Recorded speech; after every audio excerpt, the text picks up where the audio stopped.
Assalamualaikum warahmatullahi wabarakatuh. Di sini kami akan menjelaskan mengenai data mining proses. Sebelum itu, izinkan kami memperkenalkan diri. Perkenalkan, nama saya Zahra Anissa Inayah dengan NIM 102022330277 dan teman saya. Nama saya Feruza Mila Fatina dengan NIM 10202223000147.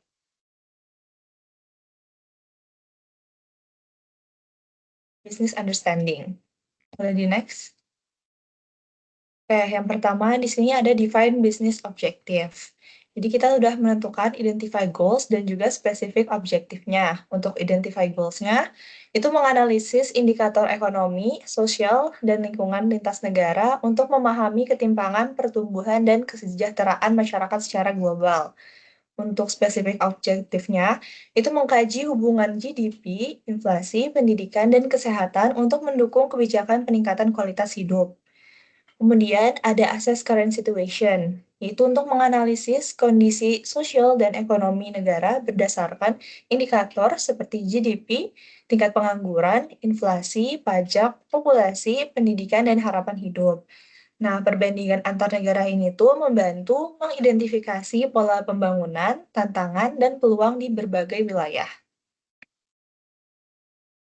Nah, selanjutnya ada business goals-nya. Jadi analisis ini tuh bertujuan mengidentifikasi pola pertumbuhan ekonomi serta faktor ekonomi, sosial, dan lingkungan yang mempengaruhi kesejahteraan masyarakat di berbagai negara. Nah, melalui teknik data mining ini akan dieksplorasi hubungan antar indikator dan dikembangkan model prediktif untuk memperkirakan tren guna mendukung perumusan kebijakan yang lebih akurat dan berkelanjutan. Baik, selanjutnya ada set sukses kriteria. Jadi keberhasilan dapat diukur berdasarkan kriteria yang mencakup aspek akurasi, menganalisis, wawasan yang diperoleh, serta dampak dari pengambilan keputusan kebijakan.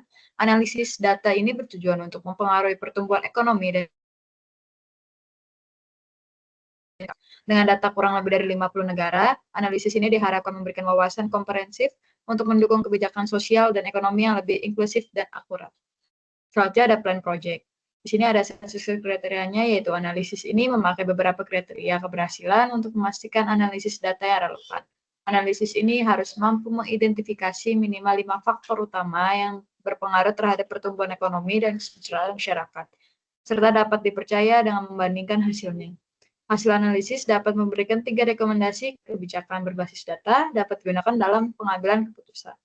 Selanjutnya ada research recruitment, database yang dipakai berisi indikator ekonomi, sosial, dan lingkungan. Proses analisis dilakukan dengan menggunakan Google Colab dan mendapatkan informasi dari Kaggle. Teknologi utama yang digunakan yaitu bahasa Python dengan pustaka Pandas dan NumPy untuk memproses serta visualisasi data. Selanjutnya, di sini ada data understanding. Yang pertama itu ada data collecting. Nah, jadi pengumpulan data itu adalah tahap awal analisis. Nah, kualitas data ini sangat berpengaruh, terutama pada big data. Jadi di sini kita nge-import filenya dulu, terus nanti dibaca. Kemudian melalui printdata.info ini kita dapat melihat struktur awal dataset seperti jumlah entry, tipe data, dan data yang hilang. Next. Selanjutnya di sini ada data description. Nah, deskripsi data ini tuh membantu memahami distribusi dan karakteristik statistik tiap variabel. Dengan menggunakan statistik seperti mean, median, dan standar deviasi, dapat mengidentifikasi pola, tren umum, serta potensi anomali. Yang ketiga, ada distribution analysis. Nah, jadi analisis distribusi ini dilakukan untuk melihat sebaran nilai variabel numerik dalam data. Nah, hasilnya itu adalah visualisasi histogram. Nah, jadi visualisasi histogram ini dengan KDA ini digunakan untuk mengetahui bentuk distribusi, apakah normal atau memiliki kemencengan. Nah, misalnya kalau kita lihat di grafik di samping ini, itu menunjukkan beberapa variabel itu cenderung condong ke kanan, yang berarti sebagian besar data bernilai rendah dengan sedikit nilai tinggi. Next. Selanjutnya ada correlation analysis. Analisis korelasi ini bertujuan memiliki hubungan antar variabel numerik dengan nilai antara min 1 hingga 1. Korelasi tinggi ini ditunjukkan oleh warna merah yang artinya positif dan biru artinya negatif. Nah, dari hasil itu terdapat korelasi sangat kuat antara birth rate dan fertility rate di 0,98, menunjukkan hubungan positif yang erat. Sementara itu, di calling code itu tidak memiliki korelasi signifikan. Nah, dalam analisis ini tuh tidak ada korelasi negatif yang menunjukkan bahwa semua hubungan yang teridentifikasi bersifat positif. Boleh next. Oke, selanjutnya di sini ada visualisasi box plot. Nah, jadi box plot ini menunjukkan sebaran data berdasarkan 5 ukuran, minimum, Q1, median, Q3, dan maksimum. Nilai di luar 1,5 kali IQR dari Q1 atau Q3 ini dianggap outlier. Nah, dari hasil box plot, birth rate dan juga fertility rate ini memiliki distribusi normal tanpa outlier mencolok.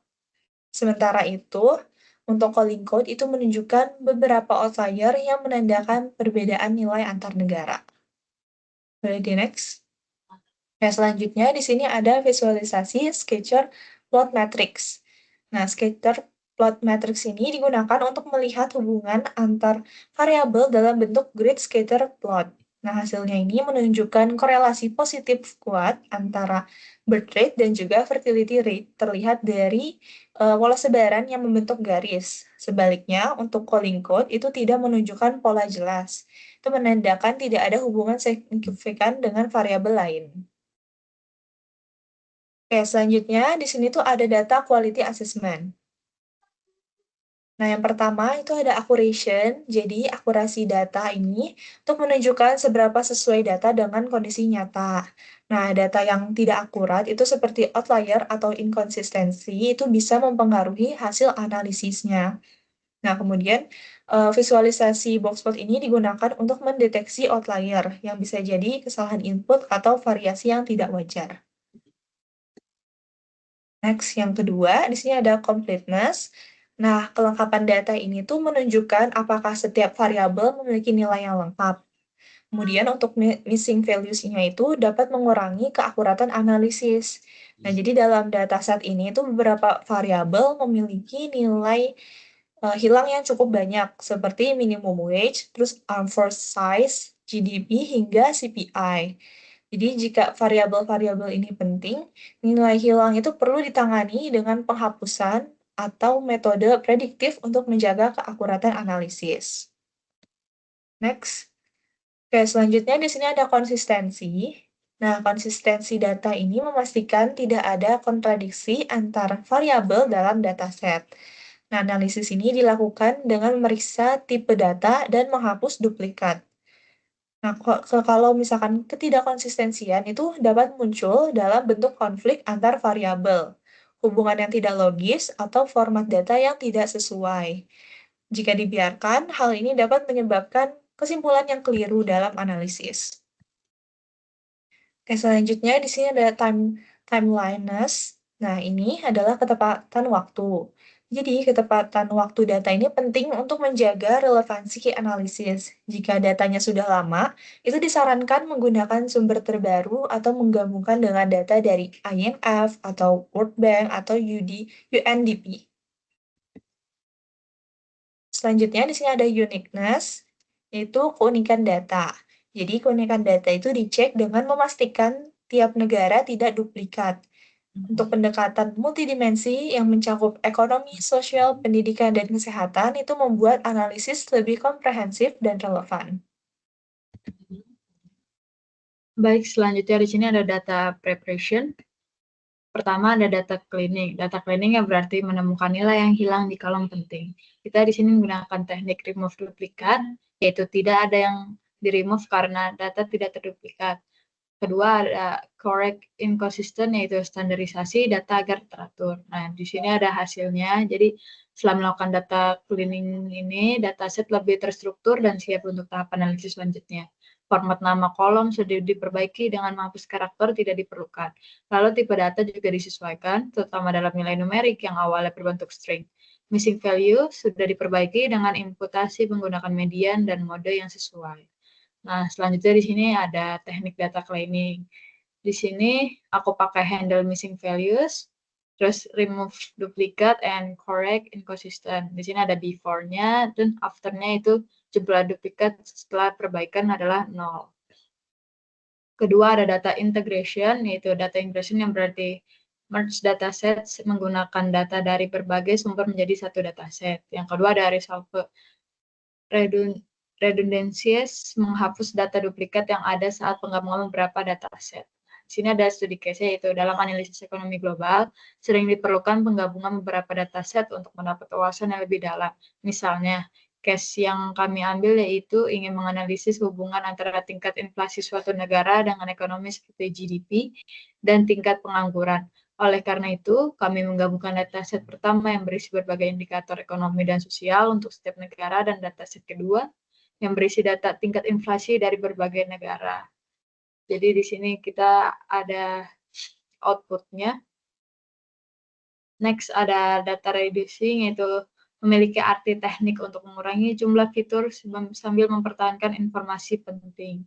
Kita menggunakan teknik PCA atau Principal Component Analysis, yaitu mengganti dataset menjadi ruang berdimensi lebih rendah dengan tetap menjaga variance tetap. Nah, di sini ada defense variable, terus outputnya, selanjutnya ada apply and display PCA, selanjutnya ada outputnya. Nah, jadi hasil PCA menunjukkan data setelah direduksi menjadi dua komponen yang terbagi menjadi PCA1 dan PCA2.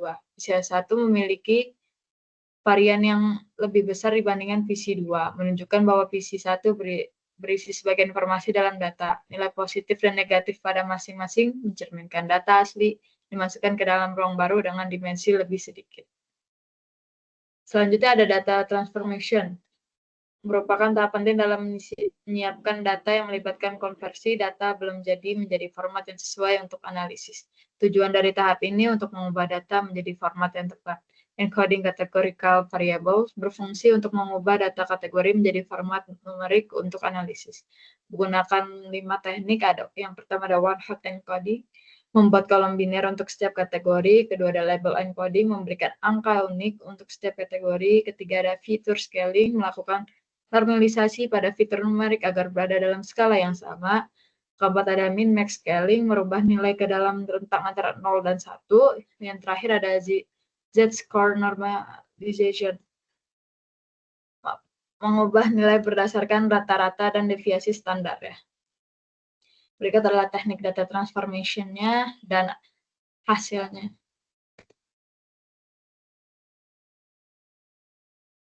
Selanjutnya masuk ke modeling.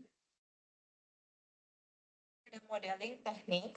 Jadi analisis ini tuh menggunakan 2 teknik utama. Yang pertama itu ada klasterisasi dan juga regresi. Untuk clustering ini digunakan untuk mengelompokkan negara berdasarkan indikator sosial, ekonomi, dan kesehatan seperti GDP, pengangguran, dan pendidikan. Nah, metode ini tuh membantu memahami pola pembangunan antar negara. Yang kedua itu ada regression, itu digunakan untuk memprediksi pertumbuhan ekonomi atau kesejahteraan berdasarkan variabel seperti pendidikan, inflasi, dan akses kesehatan. Nah, kedua teknik ini mendukung analisis mendalam dan perumusan kebijakan berbasis data.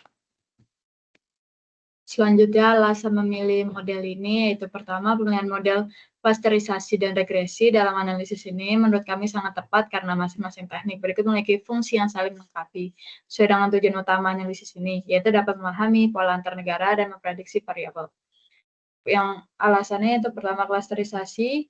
Model ini dipilih dalam analisis bertujuan untuk mengidentifikasi pola dan struktur dalam data yang berkaitan dengan karakteristik pada negara. Menggunakan metode seperti K-means, analisis ini mengelompokkan negara berdasarkan kesamaan indikator sosial, ekonomi, dan lingkungan. Contohnya, produk domestik bruto atau GDP, tingkat pengangguran, dan tingkat pendidikan. Selain itu, kelebihan dari K-means yaitu efisiensinya dalam menangani data numerik dalam skala besar hasil. Kedua ada regresi, itu model ini dipilih dalam analisis untuk membangun model prediktif yang dapat memperkirakan pertumbuhan ekonomi. Model seperti linear regression digunakan karena kemampuannya dalam memberikan interpretasi langsung terhadap pengaruh relatif seperti variabel independence terhadap variabel. Seperti Koefisien regresi dapat menunjukkan seberapa besar tingkat pendidikan. Selain itu, fleksibilitas model regresi, terutama dengan metode random forest, memungkinkan analisis untuk menangkap hubungan nonlinear dan interaksi antar variabel, memberikan gambaran yang lebih komprehensif tentang dinamika yang mempengaruhi pertumbuhan ekonomi dan kesejahteraan masyarakat. Sekian dari kelompok kami, kurang lebihnya mohon maaf. Wassalamualaikum warahmatullahi wabarakatuh.